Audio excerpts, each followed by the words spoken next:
In the Parliament Defied investigative series, the Reporters Collective examined the assurances given by the Modi government to Parliament and their outcomes. It took us months to connect the dots across thousands of pages of government records.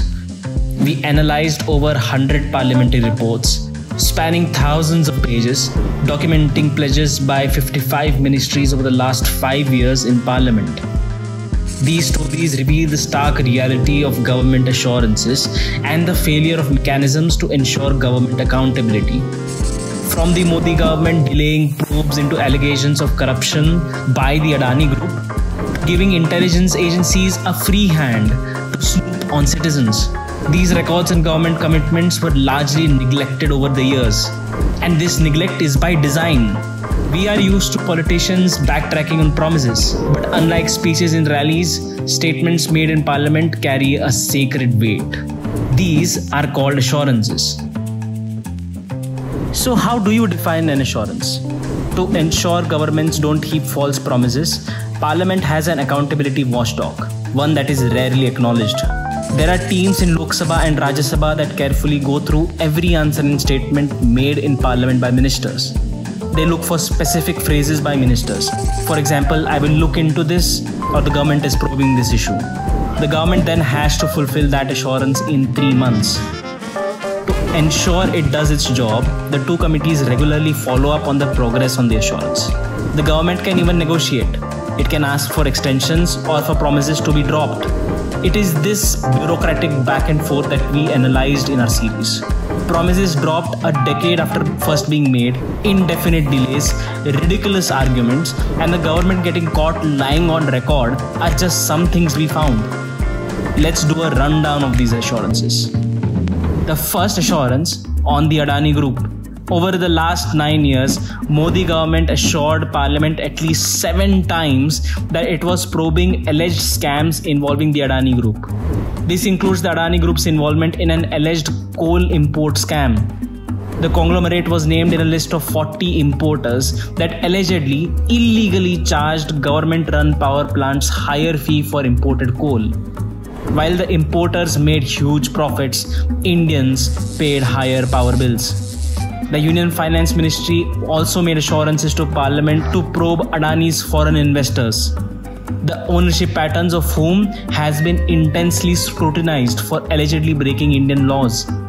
But when public attention faded, the centre quietly worked to kill the thorny assurances. The second assurance on police suicides, a matter that concerns national security. After first assuring Parliament it would very seriously help states prevent police suicides, the government dropped its commitment. Despite identifying poor police housing as a factor, the centre halted funding to states for housing projects.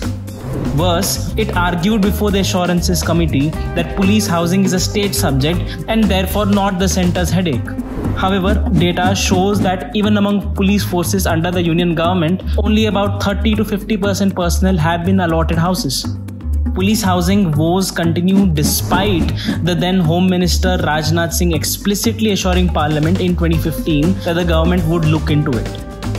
The third failed assurance on farmer killings. Under Chief Minister Shivraj Chauhan, Madhya Pradesh cops in 2017 killed protesting farmers. The farmers were demanding higher MSP for their crops after a particularly bad agrarian year. As the protests swelled, Madhya Pradesh police shot and killed 6 protesting farmers and wounded 6 more. The killing sparked national outrage and found a mention in the UK Parliament as well. The then Union Agriculture Minister promised a report on the incident.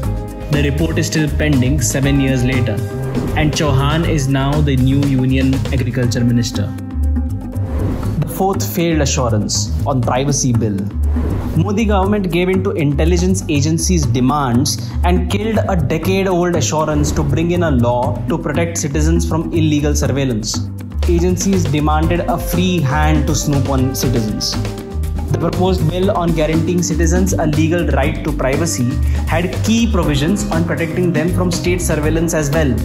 While the Modi government was haggling with the parliamentary committee to drop its assurances on right to privacy, panic spread across India about the alleged use of Pegasus, an Israeli military-grade spyware to snoop on dissidents and opposition politicians in India.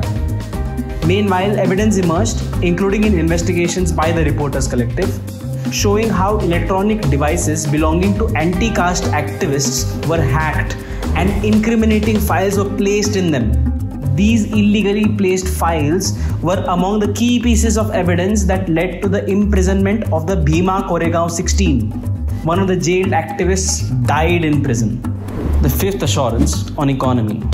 Modi government and the Reserve Bank of India resorted to lies and half-truths before the Assurances Committee that demonetization and GST had not wreaked havoc on the country's small and medium-sized industries. But a paper published by RBI officials itself proved the government's claims wrong. The paper blamed the overnight ban on the majority of India's currency for a crisis in small industries. In a rare instance, the Parliamentary Assurances Committee fact-checked the government and the RBI. It called them out for their lies. The sixth failed assurance on a temple chariot. The Defense Ministry's elite military research lab used its resources and time to build a chariot for a temple. The Modi government promised a probe, and soon a scapegoat was found. Official records show the temple approached the then scientific advisor to the defense minister with a proposal to build a chariot. It was at the behest of this top official that the military tech research lab used its time and resources to design a temple chariot. Despite public outrage and the ministry's assurance, when the buck stopped at a senior official of the ministry, all proceedings were dropped. The seventh assurance on air pollution.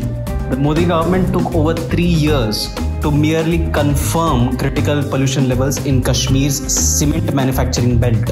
Residents of this belt had been complaining of respiratory and skin diseases for years, leaving doctors alarmed. But the government had first neglected the issue entirely and then got its assurance to study pollution dropped. It took 4 parliamentary interventions by a Kashmiri parliamentarian before the government finally released the report publicly. The 8th assurance on a new poverty line. The Modi government quietly dropped 6 assurances on defining a new poverty line. This is the minimum spending threshold below which an individual is officially considered poor. India does not have an official poverty line since the Modi government first came to power in 2014. In its absence, the government has relied on shoddy methods to controversially claim 25 crore people were lifted out of poverty since 2014. Worryingly, the government has exploited the absence of a poverty line to argue in the Supreme Court against expanding subsidized food coverage among poor Indians. Its own officials said a line is needed to count the poor. Without one, the government has conveniently made dubious claims on poverty decline. At this point, you might be wondering why you never heard about the Assurances Committee to begin with. There is a simple answer. You were not supposed to. Historical records show that it was made a convention to never discuss Assurance Committee reports in Parliament. With no discussion, there was no media attention. That meant governments could keep making assurances and a committee would scrutinize it, but there would be no public discourse on it. And there's no penalty for not fulfilling assurances either. You can find the links to all the articles in the description of this video. If you enjoyed watching our video, please like and share it and subscribe to the Reporters Collective YouTube channel for more content like this. Please consider donating to the Reporters Collective through the donation link in the description box. We are able to hold the powerful to account only because you, our viewers, choose to keep us afloat. Follow us on Instagram, Facebook, and join our WhatsApp channel to get our investigations directly on your phone.